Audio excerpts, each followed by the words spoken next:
So, I will be talking about Gaussian mixture models and the expectation maximization algorithm. So, the plan is to start with introducing Gaussian mixture models and then talk about mainly how we estimate parameters for a Gaussian mixture model, and then through that introduce what expectation maximization is, because that is the iterative algorithmic framework that we will be using for parameter estimation. That is in general, and then we will come back to Gaussian mixture models and see how EM can be used for Gaussian mixture models, and then talk a little bit about why EM is a nice way to talk a little bit about theoretical properties of EM and why it is interesting. So, mixture models, as the name suggests, they are a mixture of different they are a mixture of models. Like formally they are linear combinations of simpler, not always simpler, but linear combinations of distributions. So, they typically have a form like this. So the density of a mixture model is a linear combination of other densities P, and different mixture models will have different forms for the probability distribution here, right.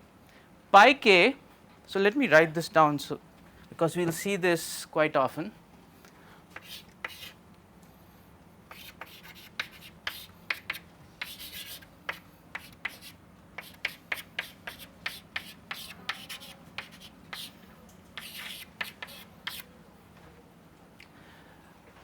So, the density is given by a linear combination of different probability densities, and here we have k components, and each of these components have a mixture weight. So, this pi k is called a mixture weight or a mixing coefficient, right.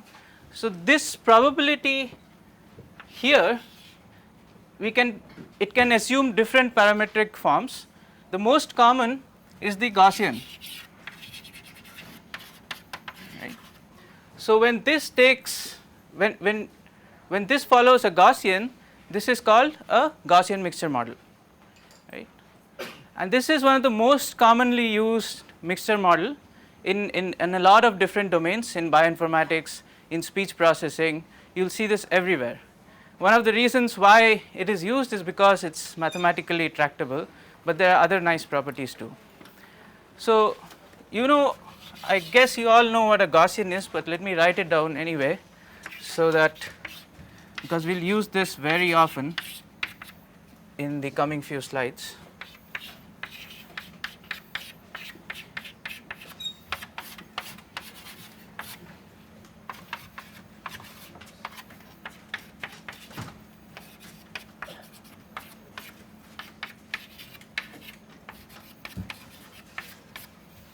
Right. So, this is the form of a Gaussian. I am assuming you all know this, but let us keep it. So, each Gaussian, each component here is a Gaussian, and each of these Gaussians have its own parameters, the mean parameter and the covariance parameter, right. And for this to be a valid density, we need the pi k's to be between 0 and 1, and also the sum of all the pi k's to be exactly equal to 1. We can show this mathematically. Okay.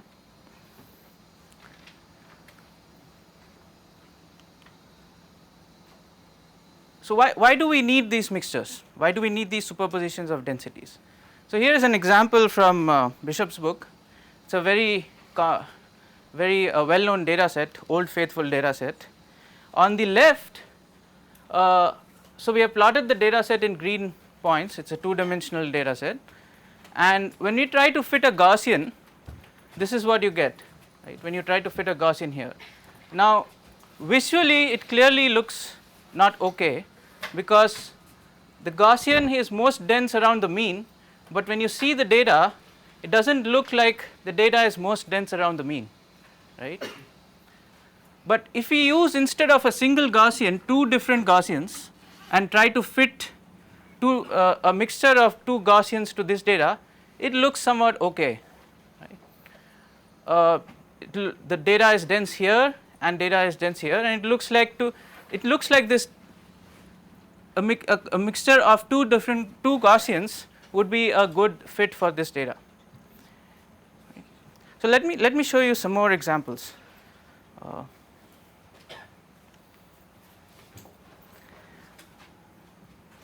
Yeah, before I go into this, let me show you some more examples. Right. So this is just some R code to generate to sample data from a Gaussian mixture, and what I am going to do is just sample and then plot the data. Right. As you can see, every time I sample from a Gaussian mixture, it's basically here I am setting the number of components to 3. So every time it is sampling from 3 different Gaussians, and whenever you see this, what you typically see is this clustered kind of data. So you see 3 clusters. If I change this to 5 or 6, you will start seeing more clusters here, not necessarily well separated like this, they may be overlapping as well. You see. So whenever you see such clustered kind of structure in the data, the first thing that comes to mind is that that comes to mind when you try to model such data is to try to use Gaussian mixtures, because Gaussian mixtures can nicely fit such clustered data.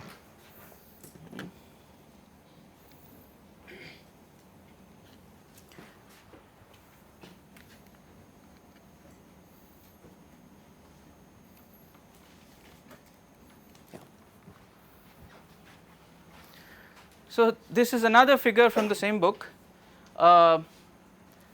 illustration of 3 different Gaussians. You see, as I was saying, these Gaussians need not always be well separated. In this case, these Gaussians, because the mean and variance that are chosen, they are overlapping, right. And here you know that somebody is telling you that there are 3 different Gaussians, but when you look at the data and try to plot the density, like the fitted density, it looks something like this, right, and this is the surface plot of the distribution. Another thing that you should observe here is that this was generated from a 3 component Gaussian mixture with weights 0.5, 0.3 and 0.2, right, which means that the red Gaussian here is contributing most of the mass, and that is again observed here when you plot the density. So this mean here is the probability here is the highest, and then a bit lower for the green Gaussian and the lowest for the blue Gaussian, right.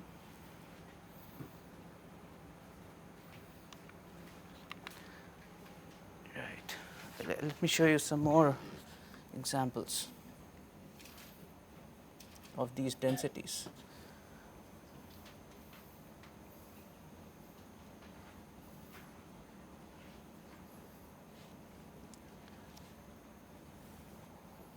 So again, I generated from 6 different components. Let me reduce the number of components here to 3.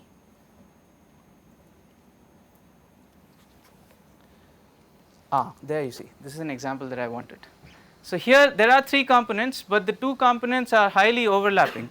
So if you see how it was generated by one Gaussian here, a second Gaussian here, and a third Gaussian here. But when you look at the data, you don't know how it was generated. It looks like this. So sometimes it may not be apparent that there are exactly 3 different components. And when you plot the fitted density, you typically see a density curve like this, which has multiple modes, right. Now this is a fitted density for 3 component Gaussian. You see, it does not necessarily have exactly 3 modes. So it depends on the sample that you have. So let us see a few more density plots. You see, this is the data that I generated, and this is the fitted density, which has 4 modes. Let us run it again. This is exactly 3 modes for this data. This is very well separated, the 3 clusters. Okay.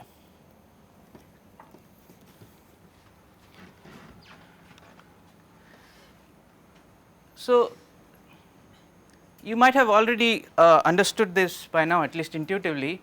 We can formulate this as a generative model as well, right? And the generative model would be to select a component, right? Once you select a component, you know you have selected the Gaussian corresponding to that component, and you know the parameters of that Gaussian, and then you sample data from that Gaussian. So that would be a generative model for a Gaussian mixture, right? To make it more formal, so let's take Zn to be a categorical random variable, right, with the probability of Zn equal to k being exactly equal to this pi k, right. So it's a categorical random variable which takes values from 1 to k.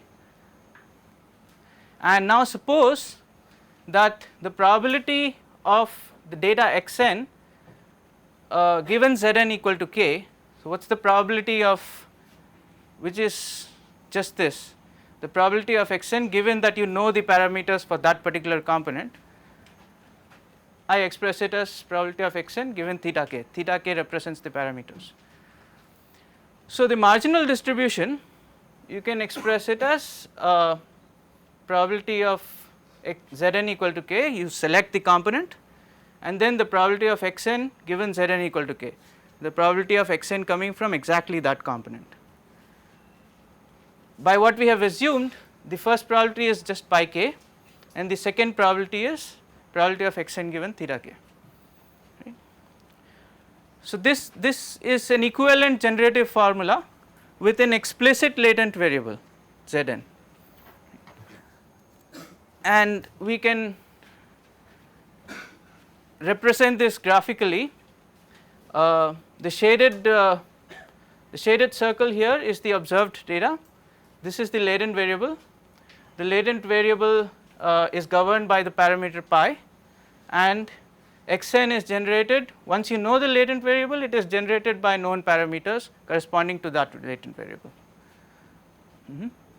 So if you have to generate data from such a model, you first sample Zn from the categorical distribution, which is just, so the categorical distribution is a special form of multinomial distribution with parameter 1, and so that once you sample Zn, you get the kth component with parameters theta k, and then you sample xn from that probability distribution. So in our case this is Gaussian, but it need not be Gaussian, it could be exponential, it could be any complicated probability distribution. Right.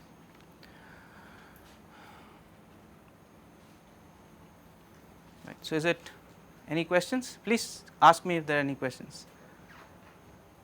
Excuse, could you go to the previous slide again?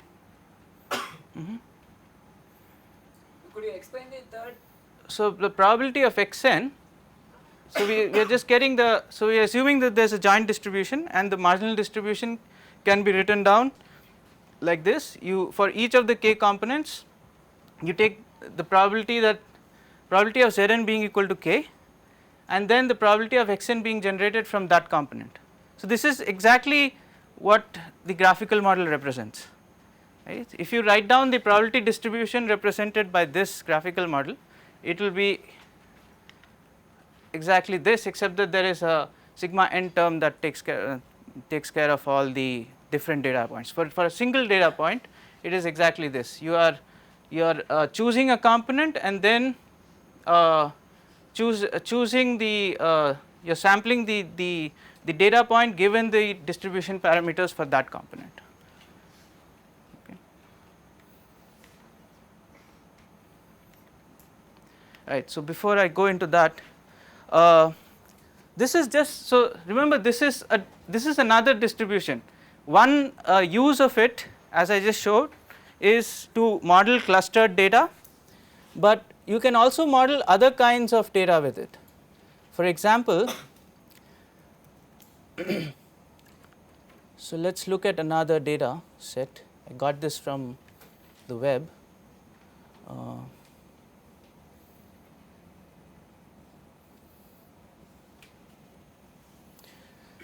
so here is the density curve from, so the fitted density curve for some data set which is records precipitation in some falls, I can't pronounce it well also, Snoqualmie Falls.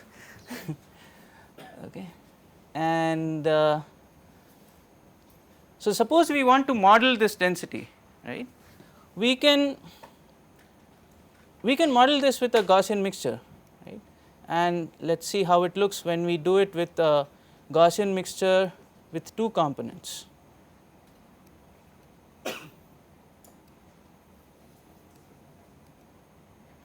Right. So, we are trying to model this with a Gaussian mixture. This is one Gaussian and this is another Gaussian. Okay.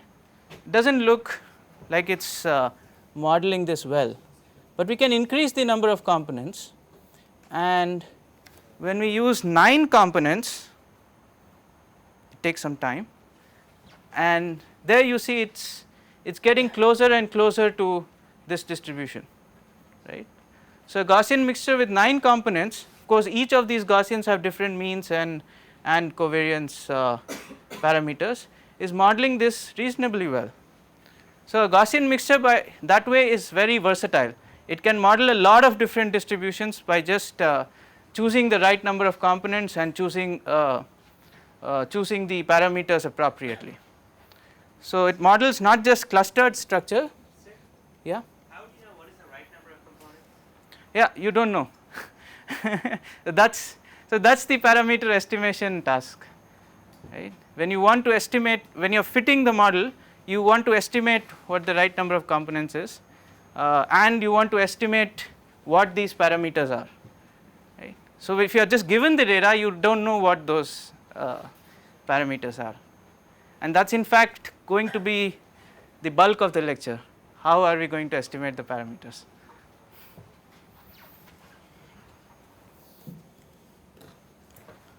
Where are we with time?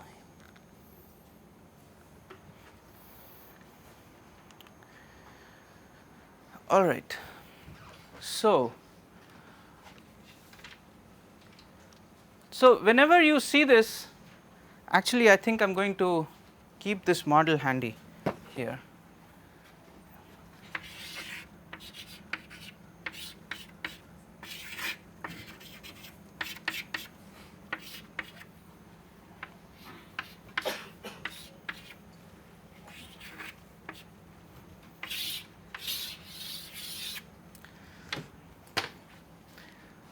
So, it would be very good if you sort of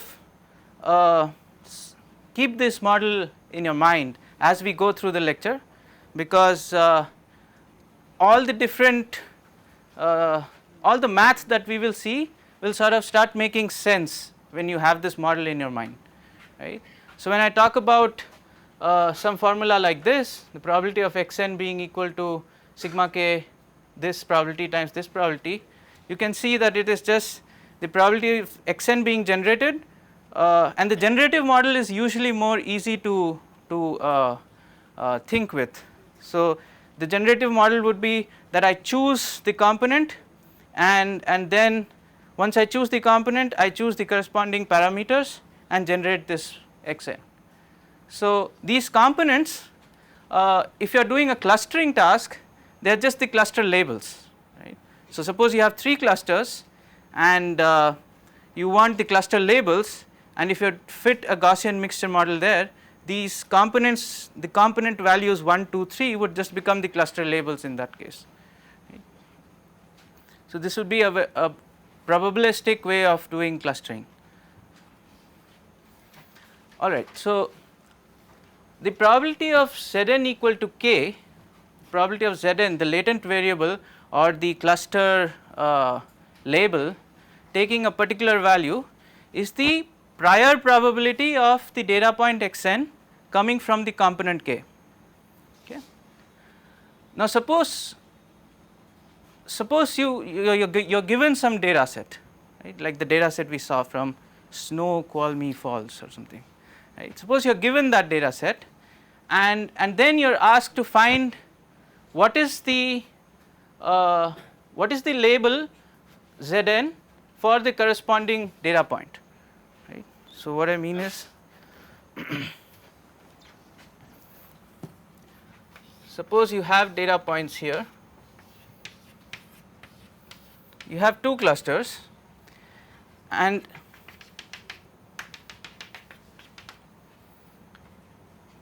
if you knew how it was generated, then the cluster label for all these points would be say 1, and the cluster labels for all these points would be 2, right. But you do not know this, you do not know how the data was generated, right. So once you are given this data, then you have to infer what these parameters are, and you have to infer, given that you are using this model to fit, you have to infer what the Zn value is for each of the data points. So the Zn values for all the data points in one component will have the same value 1, and the Zn values for all the other data points in the other component will have the same the other values Zn equal to 2. Of course, for clustering it can be interchanged, the exact value does not matter, right. So this probability, the posterior probability of the data point xn coming from component k, is so important that it is given a name of its own, it is called the responsibility. I am going to write that down as well, because we will use it again and again and again. Oh, he asked me not to use this.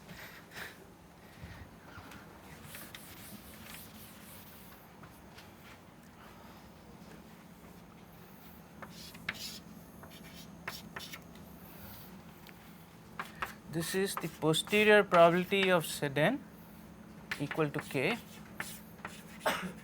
given the data, right, and it is also called the responsibility.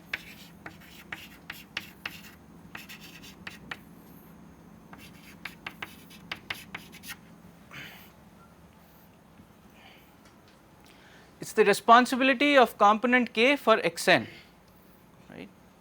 So till now the way I have described it is that there are these different components, and only one of these components is responsible for giving rise to that data, but that is the generative point of view, right.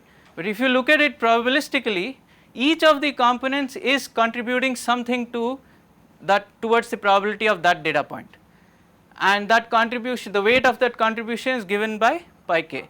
So your clustering need not always be a hard clustering of this component versus that component. It can be a soft clustering where the cluster label can be probabilistic. So it can be cluster label 1 with probability 0.5, cluster label 2 with probability 0.3, and so on, right. So when you express it as a probability, then you get the option of doing both hard clustering as well as soft clustering. So now you can use Bayes' rule to get this formula for the responsibility. So this is straightforward, and when you substitute for probability of Zn equal to k, which is the prior, you get pi k here, and the probability of xn, given that you know the component, again keep this in mind, given that you know the component, is the probability of xn given theta k, the parameters for that component, right. So let us write this down as well.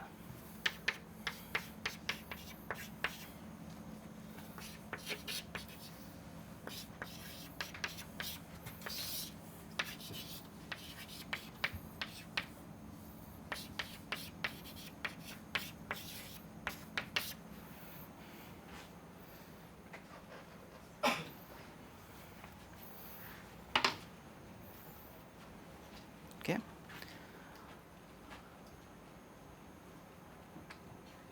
So observe that you do not know the responsibility values until you know all the parameters. You need to know all the pi k's and all the theta k's, which in the case of Gaussian is all the mu k's and all the sigma k's for all the k components, and of course you need to know k. to know the responsibilities. Right. So let us see another very interesting picture. When you are generating the data, here this is again from the same book, he is generating 3 different Gaussians, the red, green and blue Gaussians, and of course you do not know how the data was generated. So when you see the data, you see something like this, okay. And then you try to fit 3 Gaussians into a mixture model with 3 Gaussians, 3 component mixture, and what he has done is he has colored the responsibilities, right. So all these guys have been given the responsibility corresponding to component 1 or component red here. These, so the blue component is responsible for all these data points, green component for this, and here you see in the border it is a mixture of green and blue depending on what probability values are assigned, right. So this is one example of soft clustering. So these values, these data points are not assigned completely to either to the green cluster or to the blue cluster. And you can see there are mistakes in inference because of course if you do something like a maximum likelihood estimate, these will be most likely from a single Gaussian, right, and these blue points and these red points will not be identified correctly, okay.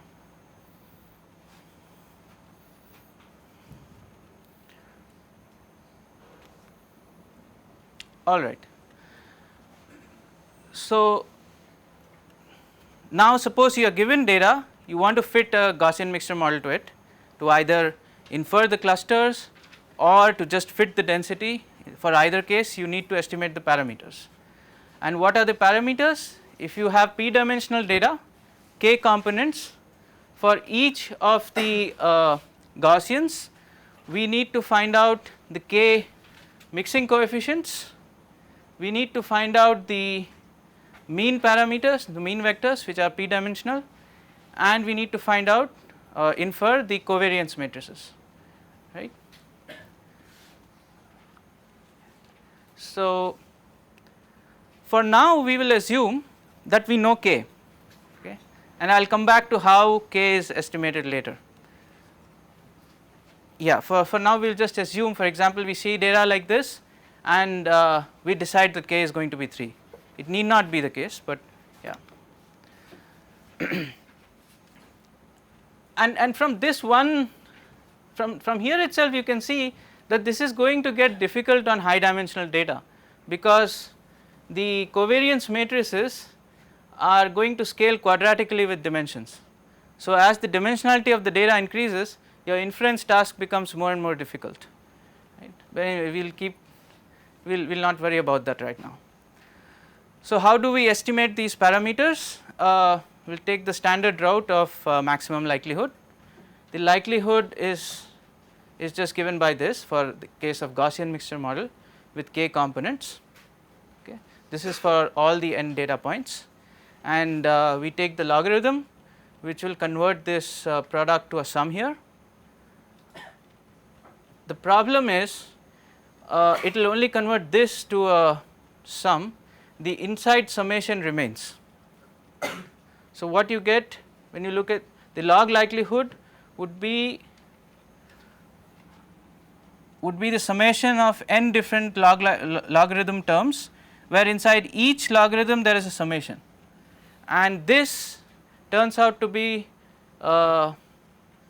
this gives us a lot of problems. So if you go by just differentiating this and getting your equating it to 0, the standard route what you probably did for normal distribution, this summation is going to cause problems and you are not going to get a closed form solution, right, because you can't easily differentiate this. And that is one of the main problems for estimating the parameters of a Gaussian mixture.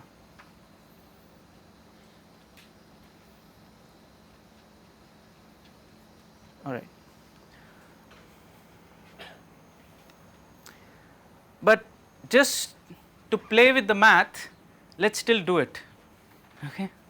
Let us take the derivatives, but we will make one crucial assumption, which is that we know the responsibility terms. Okay. Let us see how it works out. So, we have the log likelihood, and then let us say we want to find out each of these parameters. The standard maximum likelihood way is you take each one of the parameters, start with mu k, and take the derivative, equate it to 0, and then see what you get by doing some algebra. So, let me just do this. You have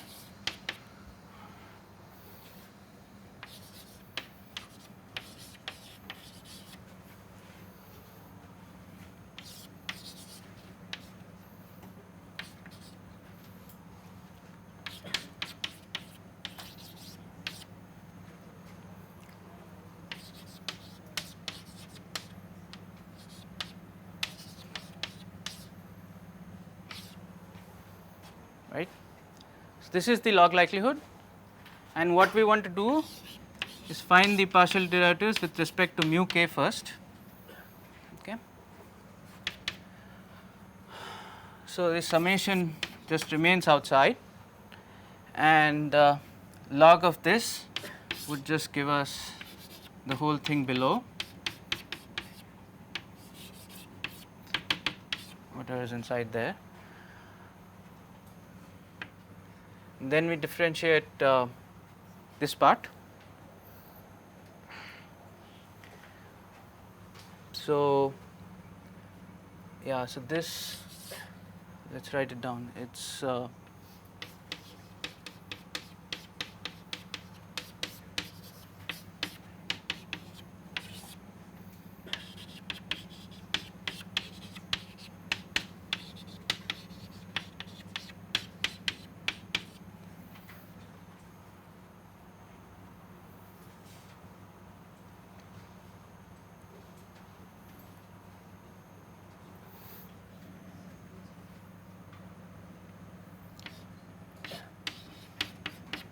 these are constants.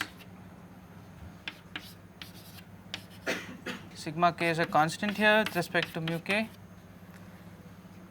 and then we need the derivative of this. Derivative of an exponential would just be an exponential.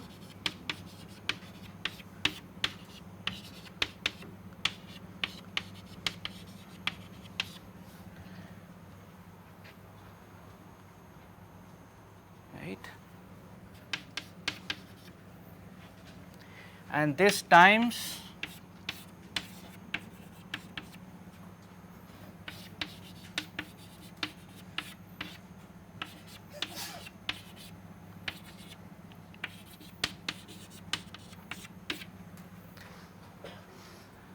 so what you get back the entire formula for a Gaussian here, multiplied by the derivative of this complicated term here.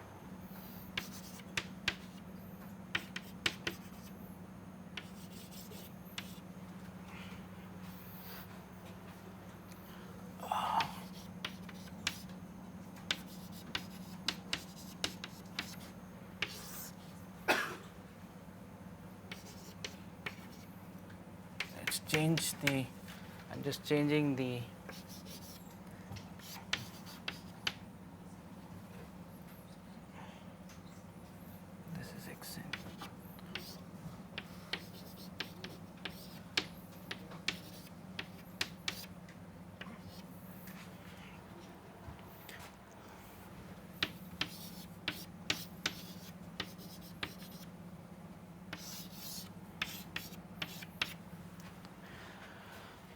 So, what I really want to say here is, when you do this derivation, what you will find here is that this term comes up,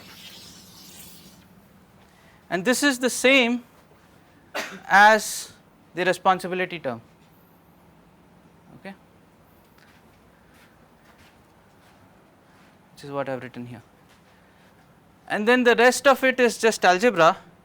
there is a very nice book called the Matrix Cookbook, where you will find all these derivatives, complex matrix derivatives, and you can see that the derivative of this term x minus mu k inverse times sigma inverse times x minus mu k is nothing but minus 2 times sigma inverse times x minus mu k when and the covariance matrix is symmetric. So you can just substitute that here, you can continue, and what you get is sigma nk, how did I, times what was it, minus 2 times sigma inverse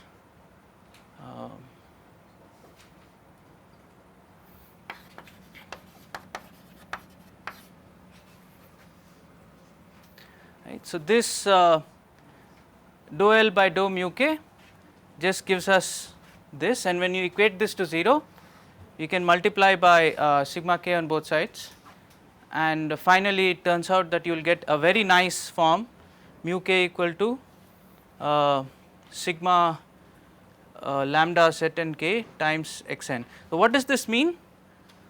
The mean that you have inferred is the weighted mean of all the data points, where the weight is the responsibility. Okay. Right. So remember, we do not know the responsibilities. We have assumed that we know this, but the responsibility has all the unknowns inside it. It has pi k, mu k and sigma k, all of which is unknown. We just assumed that we know this and we substituted it and did the math, right, and we got a nice form for mu k.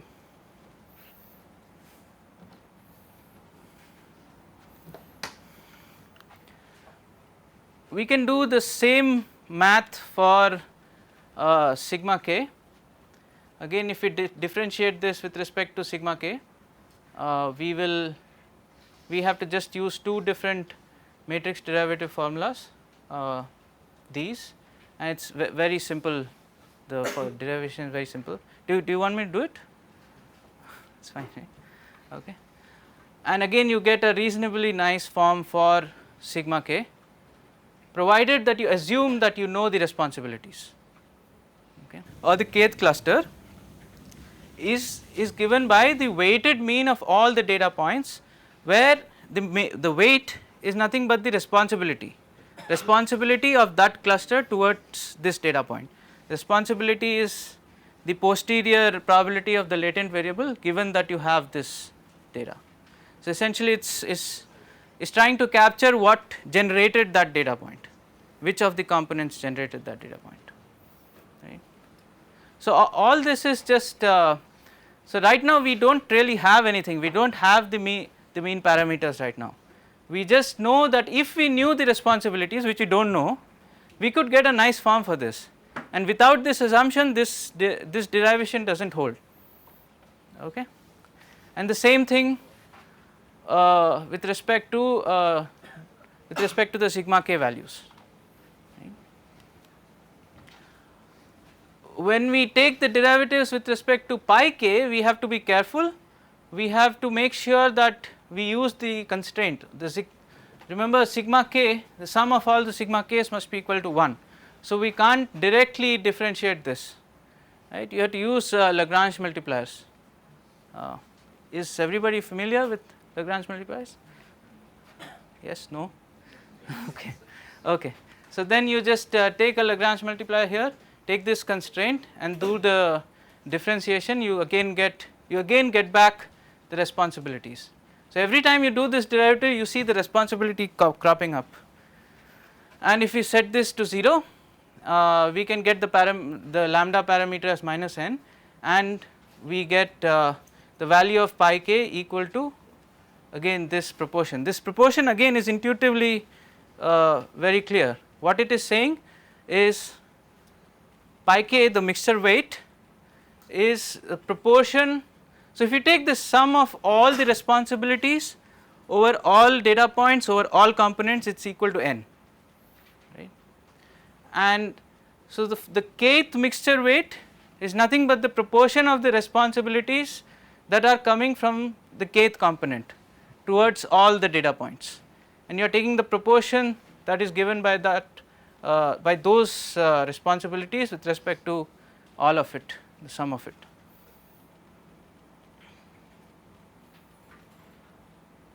So let us summarize. What we found is that we have very nice forms for mu k, sigma k and pi k, given that we know the responsibilities, okay, which is the posterior probability of the latent variable coming from that component, coming from the kth component for the nth data point. So can you think of how you can use this to create an algorithm for estimating the Gaussian mixture parameters? Any? Start with some assumption. Exactly. Substitute them back. Again, Exactly. Yeah. So this is our first guess.